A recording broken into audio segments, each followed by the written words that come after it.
All right, thank you, everyone.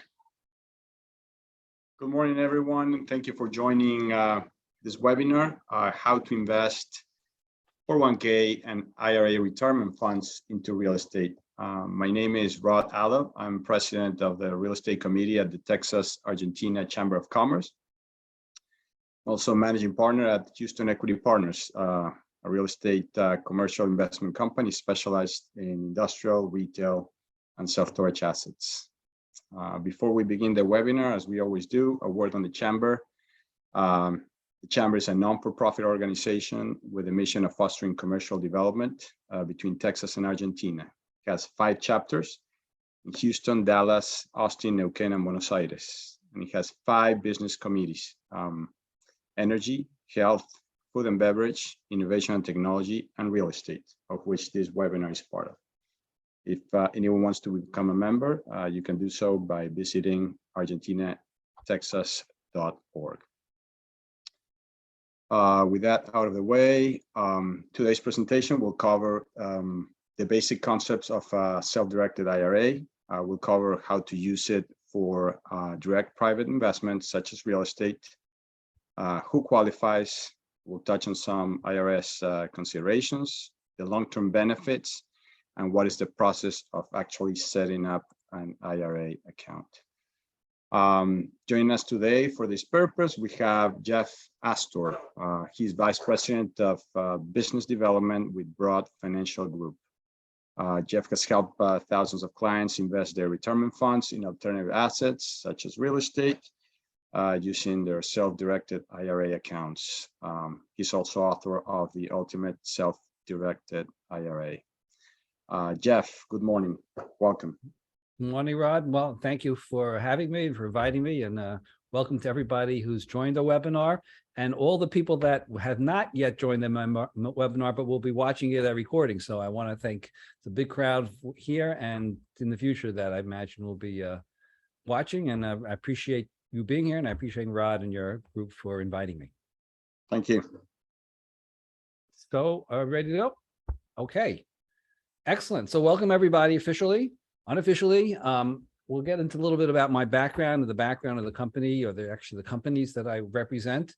We'll see that there's 2 companies working side by side, but this is a webinar about using IRA funds or 401k funds, and there's a whole bunch of types. There's 457s and KIOs and pensions and a whole bunch of them, but all types of retirement funds are going to be possible and available to use to invest in real estate, and not just a real estate publicly traded REIT, something you can get on Fidelity or Schwab. We're talking about privately owned real estate.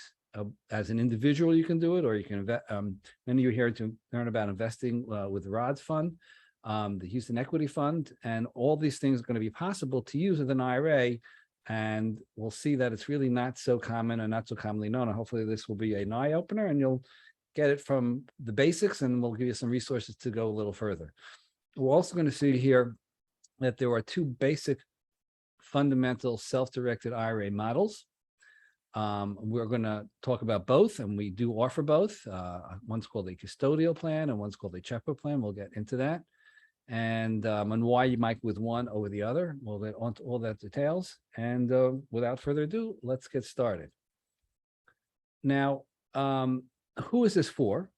Happens to be, look at that. If you're worried about the stock market, I can't tell you now in the past, it's unfortunate, but our business actually does better when people are worried about the market. And today already I've had a couple of people tell me, they can't believe how much their 401k is down, and they don't like the market, the regular stock market, and they want to go out. They want to at least go out completely, or they want to diversify. So when people start getting nervous about what's going with the stock market, then they look for things, and typically they'll come upon us. Unfortunately, we're not as proactive. They should know about us in good times as well. But when there's fear in the market about the stock market, then people are looking for our type of plan, and that's actually when a business picks up, better or worse. Well, we're giving that alternative to make it better. Another type of person, if you didn't know, you could diversify from a purely stock-based portfolio to a portfolio including alternative investments. Some people aren't looking just to dump out of the market. They want to diversify. You know, and if you go on a Fidelity, a Schwab, or one of these brokerages, they say diversify with different stocks and bonds and mutual funds. Do this market, this industry. And we're telling you something even much broader than that. We're saying get off the market, or not just at least some of your money off the market, and diversify it into actual real estate, into actual physical things. That's a whole world called alternative investments. We're going to learn a little more about that and what is an alternative investment, what the IRS allows and doesn't allow, but it's a much broader world than you find on stocks and bonds and mutual funds on, you know, your regular Wall Street brokerage. Another type of person here is if you don't want to pay exorbitant IRA killing asset-based fees. We are not the only company. We'll talk about this. We've been around since 2009. We're doing this a long time, very successfully. There are different price structures. The nice thing about our country is that our fees are flat. We're not charging you more. If a person comes in here with a $2,000, $20,000, $2 million, or $200 million, our fees are going to be the same fees. So you're not going to be penalized for being successful. You know, a lot of companies, they charge you an asset-based fee. That means the more you give them and or the more you make, the more you pay. That's not our structure here. We're going to have a very straightforward, flat structure from setup and well as ongoing.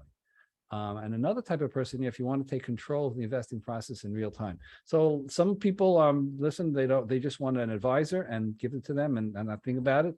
Some people are the opposite. They don't want any advisor. They want to do 100% themselves. Some people want some sort of combination between the two. But our plans give you the ability to completely control what you want to invest in, and either take the reins yourself or give it off to someone like Rod and his company who will invest it in you know, different real estate or whatever it is they're doing. So that's called the control plan. You don't have that. And in Fidelity and Schwab, they sometimes call their self-directed. It's not a legal term. It's just what they call it. And again, they mean different types of stocks and bonds and mutual funds. But you don't have any control if you want to go into actual real estate. And other things with our plans, you not only get that opportunity, but you get the ability to control it yourself. You don't have to be dependent on somebody else. So these are the basic classes of people that might be interested in our plan. Well, again, we're going to go into the details, but if you fall in one or more of these categories, you know, this is for you. Let's continue. So I am, as Rod said, the author of this book, The Ultimate Self-Directed IRA. It actually really exists, as you see here. So not a thick book. It takes about an hour to two to read. There's a Kindle version on Amazon. There's an audio version, and as you can see, the soft cover version. I've been at Broad Financial about 10 years now. I'm on my 10th year, so I've been doing this quite a bit. I wrote the first edition of this book in 2017. I recently updated it in 2022. And believe it or not, it took me about 6 hours one Sunday afternoon to basically write it. I've been talking to people, thousands and more than 10,000 people, emails and talks over the years. And it's sort of pretty, not routine, but it's almost automatic. I hear different angles that people come in and automatically triggers a different response or a different category. So one Sunday afternoon, I took 6 hours off. I organized it into a few chapters, 10, 12 chapters. I did eventually tweak it a little bit. I passed the copy around the office. People tweaked it and we got all the approvals and everything that it was compliant. And so the book I tell you that because the book reads quick. It reads like someone that spent, wasn't going to bog you down in too many details, but it flows. Anyway, it's a great book. For me, it's been great because I talk to people. Sometimes I talk to them 10 minutes, 5 minutes, sometimes in half hour. And we have a few conversations, could be an hour or two even. And yet the book is a great way for me to tell them, listen, whatever we didn't cover, go to the book. I always tell people say, Jeff, what didn't I ask? And I say, well, I don't know what you don't know, but I do know if you read the book, I'll know what you know. So the book's a great asset. For me, it's a great asset for the company, and it's a great asset for you. You can feel free to take advantage of it. Again, it's on Amazon. It's only $2.99 to download and $5 to listen to, and you can do the listening in an hour and a half. Okay, so that's basically my background, 10 years in this business, in this industry. I was one of the first 10 people in this company, Broad Financial. At that point, we'll talk more about what a custodian is. We used to have to outsource our custodial functions of our plan to a third party. In 2014, we started our own internal custodian called Madison Trust. I trained in many of the Madison Trust people. Today we're approaching 100, or not quite 100, but we're getting toward there. So being one of the first 10, this has been my place of work for good almost 10 years now, and that's why I'm here giving the webinar, I guess, the book, and hopefully we can get clarity on whatever it is you may or may need to know about these plans. So what is a self-directed IRA? So I mentioned that Fidelity and Schwab, they made all, and TD Ameritrade and all these brokerages, they may use the term self-directed, but what they mean self-directed is, again, to choose different stocks and bonds and mutual funds. Many of them don't even allow you to do that. They have their own selected funds, and you don't have the whole gamut. But what we mean is something more. In our industry, self-directed means the ability to go off of Wall Street and into the whole world of alternative investments. And we're going to see what those are, but it's a much broader world. Basically, we're going to see it's almost everything in the world. There's a couple of things the IRS says you can, a couple of asset classes the IRS says you cannot invest in, but other than that, it's a pretty wide open world. And you can only do that with the self-directed IRA type that we offer here, and that we're going to talk about. So what is a self-directed IRA and what can you invest in? So here's some examples.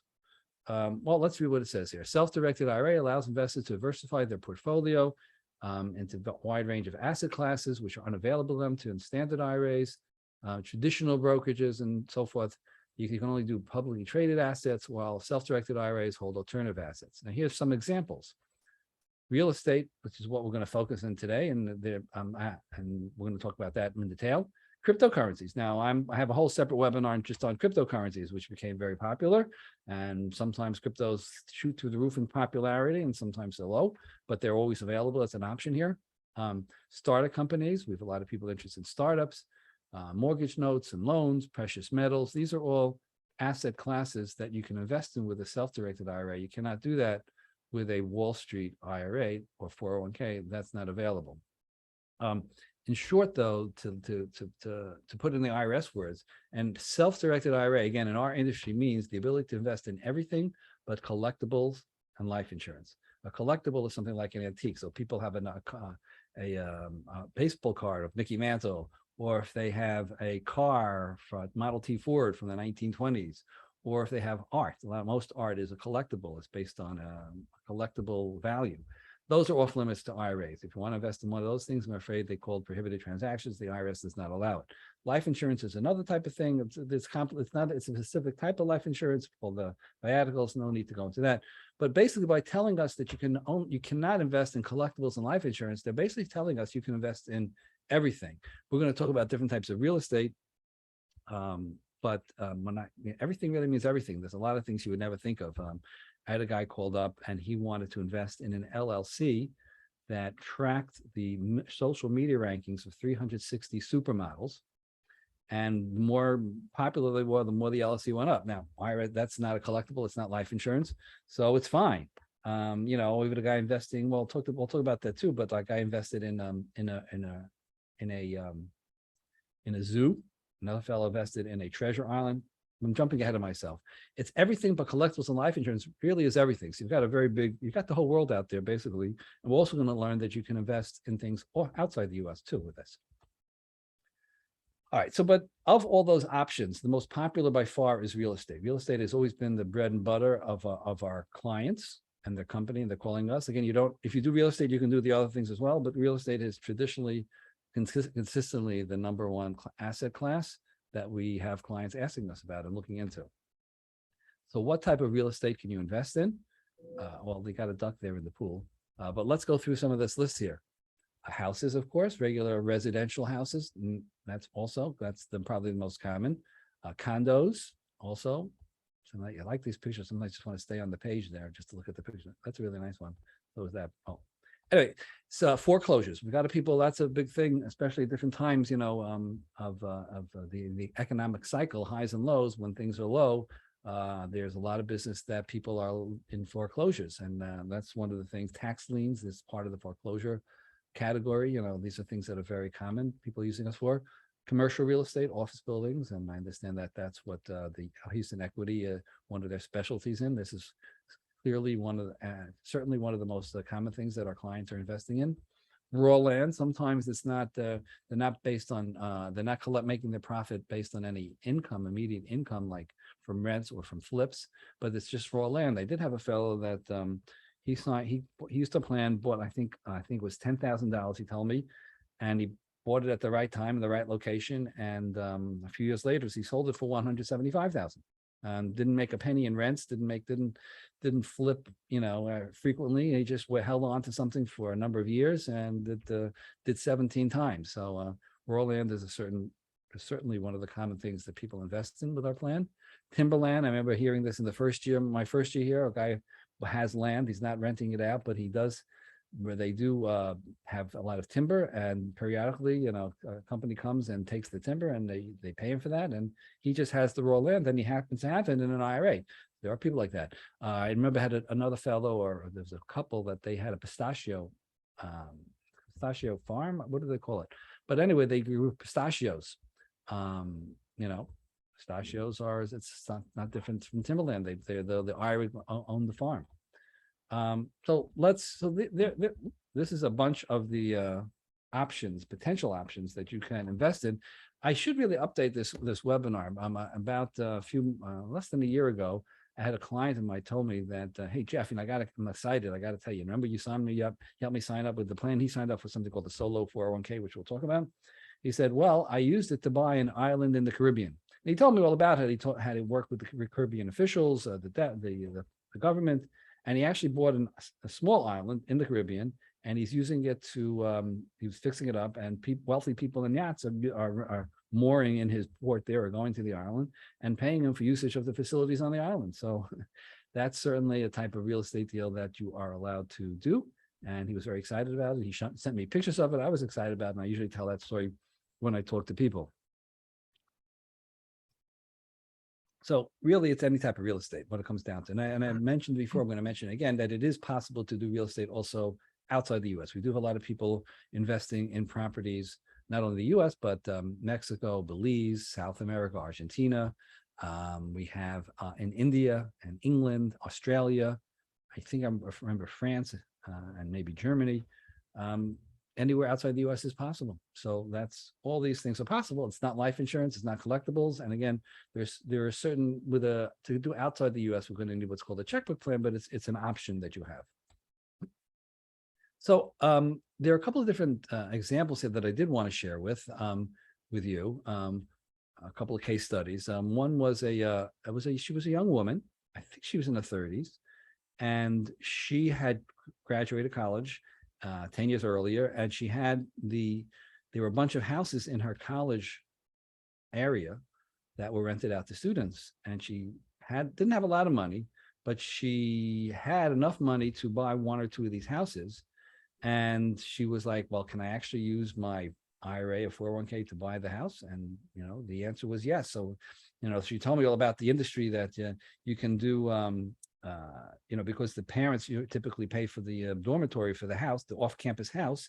So it wasn't like it was a very good rental situation. And then she called me back a few months later and said, first one worked so well, she scrounged up enough money to put in she had a 401k, and she used it to buy another rental property, another house, and for dorming for students. So that was one of my first clients, and it was a big success story that showed me really the potential of this. And you didn't need to have millions and millions of dollars to do this.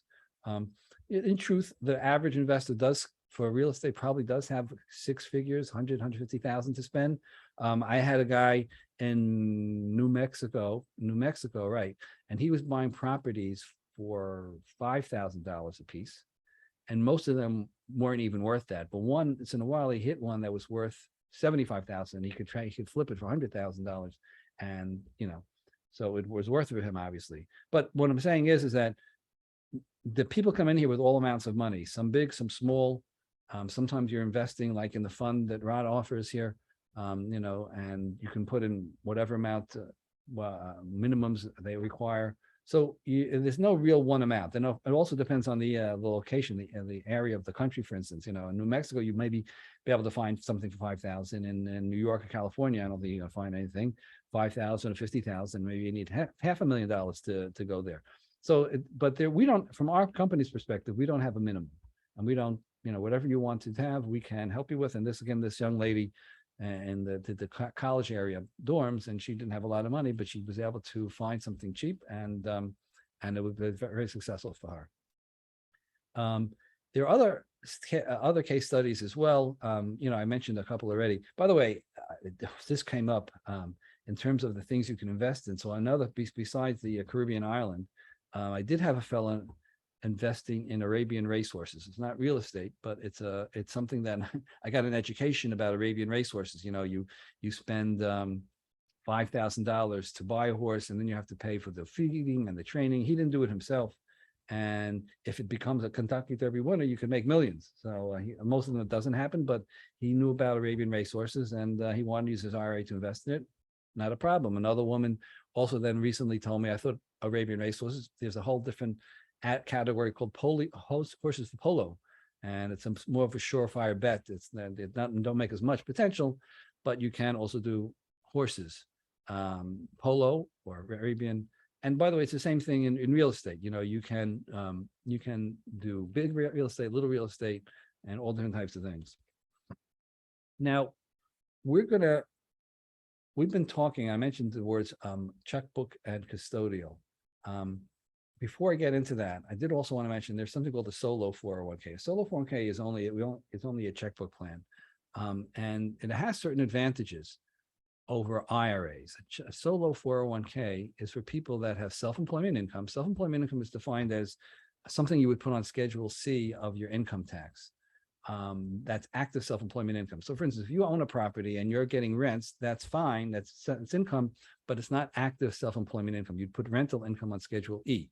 Schedule C income is like managing a property or flipping a property or being a realtor that makes a commission on a property.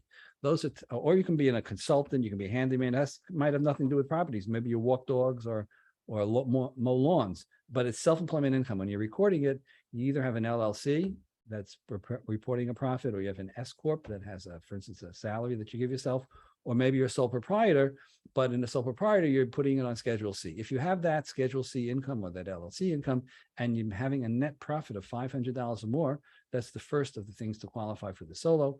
And the other thing is you can't have full-time employees. So I'm just jumping a little bit ahead here with the solo 401k. Just want you to know that that's an option, and that's what we call a checkbook plan, which we'll get into as well. Here's some of the benefits of the solo. Again, basically, if a person qualifies for the solo, it's going to be an advantage over a checkbook IRA. It may not be an advantage over a custodial IRA, but one of the advantages of some of the advantages of the solo, including much higher contributions, whereas in an IRA, it's $6,000 or $7,000 per year. You can contribute, meaning new contributions, meaning money that you have an earned income. You could divert $6,000 or $7,000 of that into an IRA. $61,000 if you're self-employed, it's called a SEP IRA. But a solo 401k, it's $67,500 potentially. So it's got a higher contribution ceiling. We've got the checkbook control option, which again, we'll talk about, and it also has a loan feature, but again, we're jumping the gun here. So let's go here and talk about the self-directed IRA and the solo and the custodial plan and the checkbook plan. Here's the rule. The IRS says every IRA needs a custodian, and a custodian is a third party registered with the IRS that handles the retiree's money. So if you have money at Fidelity or Schwab and you want to move to us, it's got to go through a custodian. And in a custodian plan, the money stays there. Now I mentioned before that we started our own custodial company and they're called Madison Trust. Madison Trust is a branch. It's a sister company, Broad Financial. I look at it as a branch because Broad Financial was first and then we developed Madison. But the bottom line is that every IRA needs a custodian, and IRS approves the middle party here.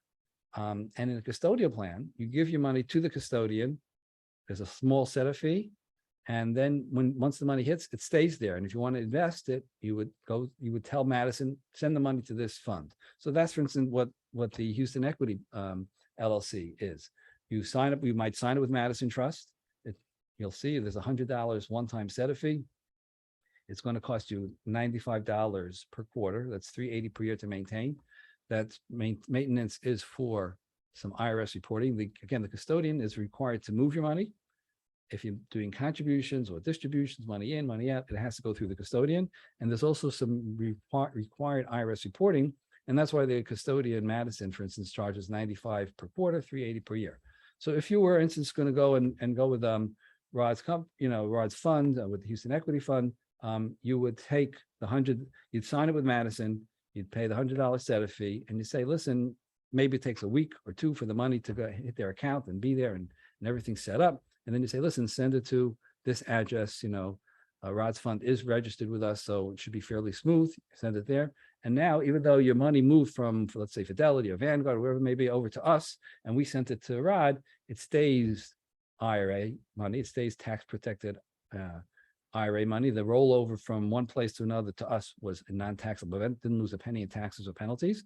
We sent it to, private placement like the Houston Equity, and it's now in their fund, and whatever returns they get go back to the Madison account. Like, let's say I don't know if it's every year, every quarter, every half a year, but whatever profits go back completely tax protected. That's an IRA. It stays, even though you made profit, it stays tax protected. He did the legwork for you, and you made the profit, and he made the profit for you, but you get it because you invested, and it goes back in there completely tax protected. Didn't lose a penny in taxes, didn't pay a penny in taxes. That's a custodial plan. A checkbook plan means, and a custodial plan would be ideal if you're doing like a one-time lump sum investment, or maybe you're sending once or twice to the Houston places like the Houston Equity Fund, and that you want a custodial plan. You don't need what's called a checkbook plan. But if you're going to be more active, let's say you're going to do 4 or more investments, and I'll explain why 4 or more. Well, let's say you're a realtor. You like doing real estate. You like being hands-on, going out, buying the property, sitting down with the seller, buying the property. You're gonna have to pay bills. You're gonna have to pay, the gardener. You're gonna have to pay the repairman. You're gonna have to pay the electrician. If you need to do improvements, you're gonna have to pay a handyman, and you're gonna have to have contractors, and you need a lot of bills for that. For that, you don't want a custodial plan. You don't want your money at a third party, and the third party will charge every time you need a check. You want your money in your own hands, and you don't want to have to pay for what are called transaction fees, which are fees every time that you need to pay the gardener, the repairman, whatever. For that, you want the money in your own bank, in your own hands, and that's what a checkbook plan is. We'll see that there's a couple of different types of checkbook plans. There's one that uses an LLC. There's a vehicle that allows you to take the money. Here's what a checkbook plan. So there's a legal entity that allows you to take the money out of the custodian's hand and set it up at a bank. That could be an LLC, or it could be a trust. We do both.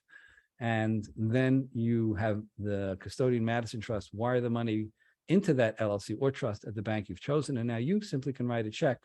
You have access to your money 24/7. If, for instance, one of the advantages of the checkbook plan is if you're managing a property and the furnace breaks over the weekend, in a checkbook plan, you have 24/7 access to your money. So you call up the repairman, he comes down, and you pay him on the spot with your checkbook. You can't do that in a custodial plan. You have to wait till the custodian opens up, and the custodian will charge a fee, $50. Madison will charge you for sending out a check. So if you're doing hands-on real estate, you want the ability to have the checkbook control, and that you need the LLC or the trust for. The other thing I said is maybe you don't want to do maybe you're not a person who does your own real estate, but you want to do, Rod has a couple of different funds. And let's say if you have 4 or more investments, and even if they're one-time lump sum investments, but there's 4 different assets, 4 different funds, for instance, 4 different private placements, then you're also going to want a checkbook plan, because what happens is in the custodial plan is that it's $95 per quarter, but that's for one investment, one asset. If you have a second asset, it goes up $25. It goes up to now $120 per quarter. And a third one brings it to $145, and so on. So once you crunch the numbers, if you have 4 or more, you're probably better off paying a checkbook plan to create the IRA, LLC, the IRA trust is an additional $1,100 or $1,300. So that's expensive if you're just doing a one-time, and unnecessary if it's a one-time lump sum. But it's a lot cheaper, so save a lot of money if you're being hands-on with a lot of checks, or if you're doing multiple assets, because the $95 per quarter and the checkbook plan stays $95 per quarter. You could have 4, you could have 40, you could have 400, 4,000 assets, 1,000 different investments. It stays $95 per quarter, $380 per year. Whereas in the custodial plan, even though it's a lower setup and you don't have to pay the $1,100, $1,200, $1,300 for the LLC, you do not have increase. And in the custodial plan, there are increases for every additional asset, and it's transaction fees for every check. So bottom line is like this: a checkbook plan, a custodial plan is, for instance, investing with a Houston Equity, a private placement and doing a couple of those, that would be perfect for a custodial plan with Madison Trust. And the checkbook plan would be ideal if you're going to be more active for more investments, and or if you're going to be actually doing real estate where you are the realtor and the developer and being on site and doing all the day-to-day work. Now, if people know about self-directed IRAs, and it happens to be that chapter 2 of my book here is why don't more people know about it? Why didn't I know about this? And that's a common question. Why don't people know more about this? And that's a good question. You have to reach chapter 2 to find out. But if people do find out about it, chances are they know of a custodial plan and they haven't heard of the checkbook plan. So that's why we have the webinar here that's focusing a little more on the checkbook plan. And people ask, well, is it? I understand they say that they understand that if the IRS appointed this custodian, Madison Trust, to be a custodian and they hold your funds, it's like a bank holding your funds. But how are you allowed to move the money out of Madison Trust into a bank that you control? How does the IRS view these plans? So the bottom line is that the LLC that we would create, or the trust that we would create, is in fact not a regular LLC. It's not a trust. It's something that has a certain language and structure that we worked very hard for years to make sure that the language and structure is IRS compliant. But that's the bottom line. Since the LLC or the trust is IRS compliant, when we send it to you, when you don't need to tell anything special to the bank. From the bank's perspective, you got to take it to a bank. But from the bank's perspective, you can. It's for them, it's another LLC, another trust. They do that all the time. They don't even have to know that it's coming from being funded by IRA funds, probably even the best not, because middle echelon bank people don't really understand this. And they just ask questions that they don't get it. But the bottom line is you just need a place to house it. And as long as we've created this IRA LLC or this IRA trust that's compliant, then you can move the money out of the custodian into your own hands at one of these banks. We vetted this. We've got 20,000 plus clients that use these plans, and we've vetted this with attorneys that are called ERISA, ERISA, ERISA attorneys. And these things have been vetted for a long time and been around. There actually was a landmark court case in 1996. Bottom line is, we've got a lot of experience. It's an IRS compliant plan, even when you move it out of the custodian into your own hands at a bank of your choice. So what are some of the advantages of a checkbook plan?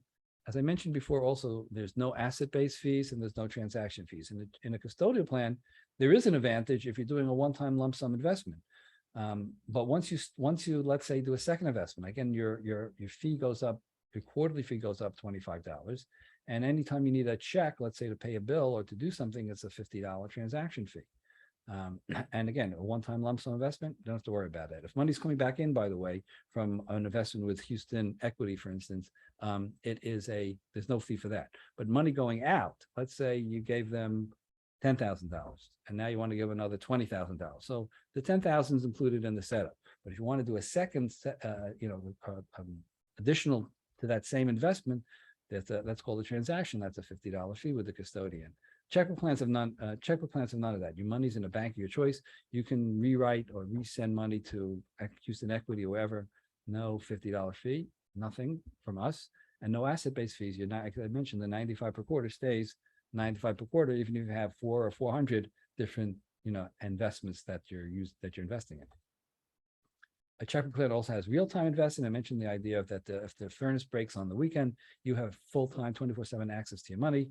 If you have a deal that's on the table and the guy needs to close tomorrow, your money's in a bank account. You don't have to wait for the custodian to issue a check. And maybe it's in a custodial account, the custodian also has to approve. You have to tell them what you're investing in and they have to prove it. That could take a few days, even a week if possible. The Houston Equity's already been vetted, and it's going to be a quick with the Houston Equity. But if it's a new thing that we haven't heard before, Madison Trust is going to ask you to send in paperwork so they can review it. That could take sometimes a day or two, sometimes a week or two. It depends. And a checkbook plan, you don't have that problem. The checkbook plan, your money was Madison, sent it to you, you put it in the bank, you see a property the next day, that day, you don't have to go through the Madison transaction, review process. You just take out your checkbook and pay for it.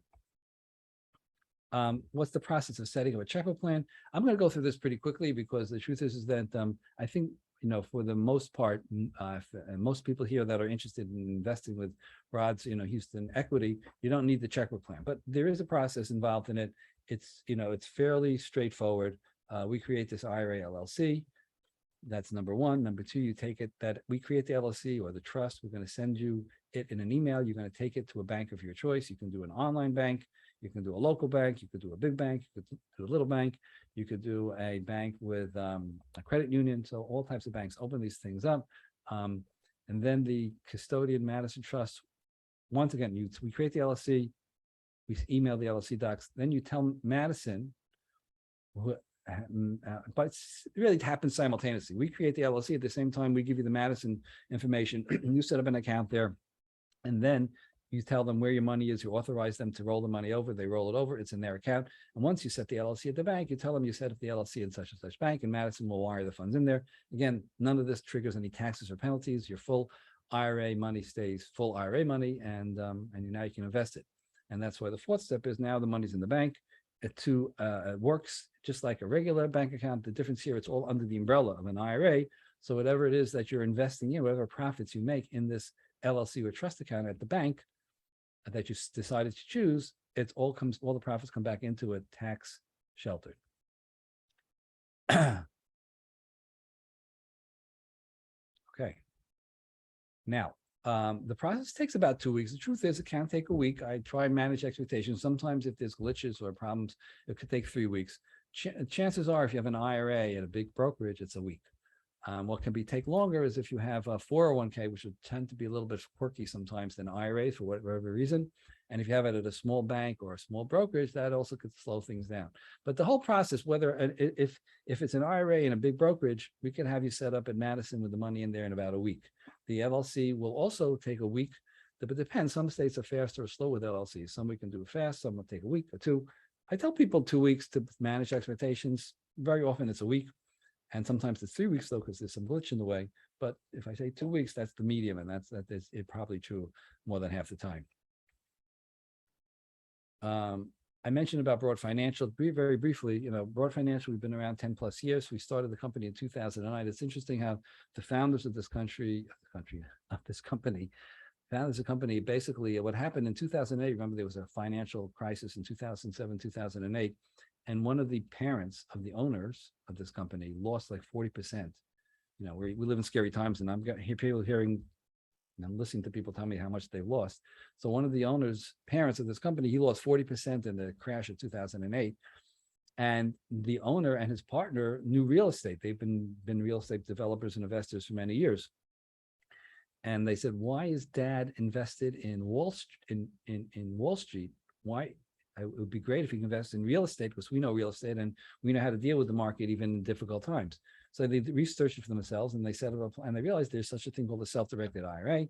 They set it up for the father, for the owner's father, and then they did it for themselves and friends. And before long, people asked them, "Hey, why do you, what can you do this for me?" And so about 2009, they opened up their own business, Broad Financial, and we started. This slide is a little bit old. We certainly have more than 20,000 clients now. I think we're closer to 25. But we've been growing every year, and it's a business with a long track record. We've got A+ customer support, and I always tell people, don't take my word for it, do your research, because the truth is there. And now I can also change that part of the slide here. Instead of hundreds of testimonials across the web, we really have thousands, or at least a thousand. I think it's up to close to 2,000. But don't take our word for it. The Better Business Bureau, Google, Yelp, there's all these places that people can complain about a company, and we have 1,000+ testimonials out there basically raving about a company delivered what it said, support, people pick up the phone. So we do pride ourselves on our customer support, and we do actually want to be number one in the industry in support, and I think there's a track record to back that up. The sister company mentioned there is Madison Trust. It's more than 2 billion now. It's probably closer to 3 billion in assets. Assets means that Madison actually has the assets are sitting in the Madison account. And either Madison has it in the form of cash, or they're custodying it in terms of the investments that are out there. They're connected to Madison. Broad Financial has actually had more than that money that's passed through their hands. So Broad holds $0 in terms of what we hold, because the whole point of Broad Financial, the LLC, the trust, is to have the money pass through us and on to you. So maybe $7-10 billion that pass through our hands, but Madison holds $2 to 3 billion, maybe even more, of assets in their account.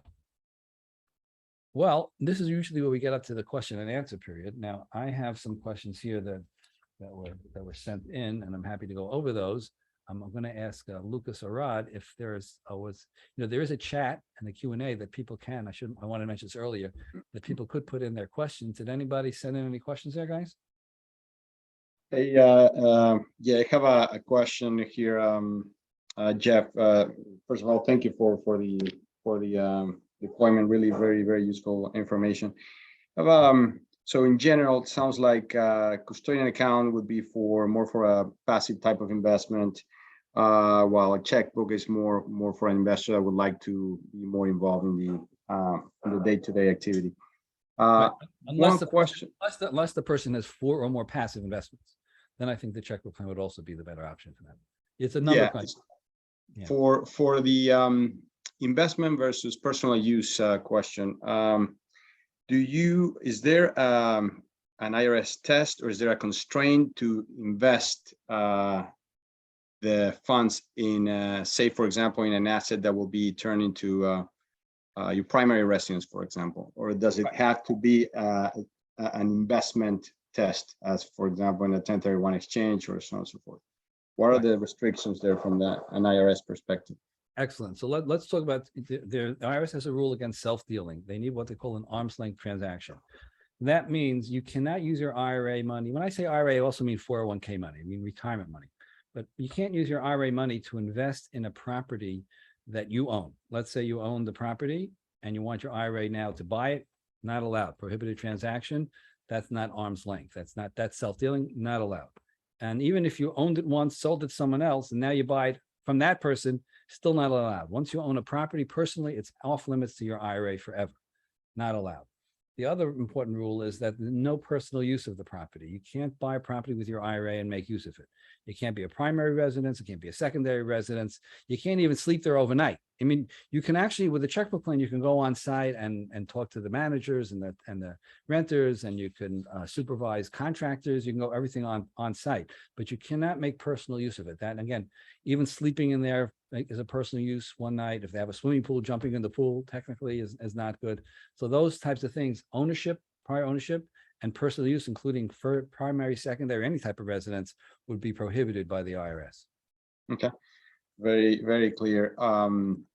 Another question, Jeff, here is on the asset classes. Can you hold more than one asset class in? Let's put the example of a custodian.